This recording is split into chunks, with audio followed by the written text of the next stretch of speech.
কোন হয়েছে এই যে এখন কাটা বাজে একটা 56 বাজে।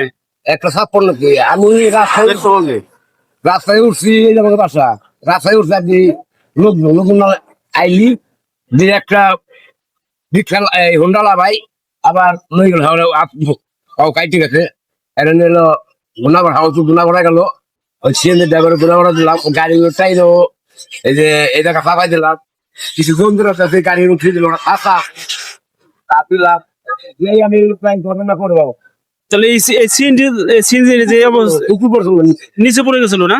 গাড়ি নিচে নাই গাড়ি কুকুর পড়ছিল কিন্তু করে না তো মানে এরকম গুরুতর আহত কেউ হয়েছে কি না? না না তা নেই সিএনজি নিচে পড়ে নাই? না না তুই নিচে নাই রাত খারাপ হয়ে ওই রাত আমরা পাইলে মানে যারা ছিল তারা চিন্তা ছিল না পেসেঞ্জার ছিল না সিএনজিতে। আর বাইক চালক কয়জন ছিল ওখানে মাইকে চালা তো ছিল? তাহলে মোট কয়জন এখন হাসপাতালে আছে? দুজন হাসপাতালে আছে। আপনারা হোন্ডালা আর সিএন জ্বালায় তাহলে আপনার স্থানীয়রা মানে কখন আপনি জানতে পেরেছেন যে এরকম একটা ঘটনা ঘটছে? কতক্ষণ আগে? এই যে একটা 10-এ একটা দিকে আপনার এই ঘটনাটা ঘটছে।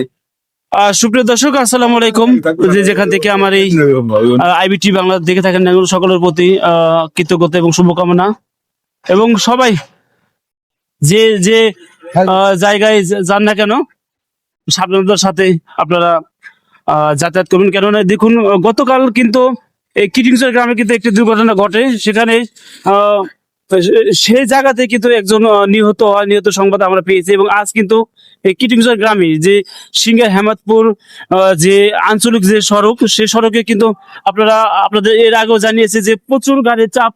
কেননা মানিকগঞ্জ থেকে যে অন্যান্য যে রাস্তা আছে সেই রাস্তার তুলনায় কিন্তু এখানে কিন্তু অতি সহজে অল্প সময়ে কিন্তু পৌঁছানো যায়, এবং এই জন্য কিন্তু এই রাস্তায় কিন্তু চাপ বেশি পড়ে। এবং বিশেষ করে এখন যেহেতু সামনে ঈদকে সামনে রেখে কিন্তু আপনার এই রাস্তায় কিন্তু প্রচুর পরিমাণে চাপ থাকার কারণে কিন্তু আপনার এই দুর্ঘটনা কিন্তু বেশি হয়। সাধারণত প্রতি বছর কিন্তু আমরা দেখে থাকি। তেমনি কিন্তু আজ কিন্তু এই একটার দিকে কিন্তু একটি দুর্ঘটনা ঘটে, যেটি সিএনজি এবং হুন্ডা দুটি কিন্তু মুখোমুখি সংঘর্ষে কিন্তু আহত হয় তারা। কিন্তু গুরুতর আহত না হলে কিন্তু দুজনকে কিন্তু মোটর সাইকেলের যিনি ছিলেন এবং সিএনজিতে যিনি ছিলেন তাদের দুজনকে কিন্তু হাসপাতালে স্থানীয় লোকজন কিন্তু তারা কিন্তু এই ঘটনাস্থলে তারা এই ঘটনা দেখে কিন্তু তারা কিন্তু তাদেরকে কিন্তু উদ্ধার করে এই গুনাপাড়া সিঙ্গার স্বাস্থ্য কমপ্লেক্স গুনাপাড়া সেখানে কিন্তু তারা কিন্তু পৌঁছাতে যেতে কিন্তু আমরা আমি যতটুকু জেনেছি এবং শুনেছি। তো প্রিয় দর্শক যে যেখানে যান না কেন আপনাদের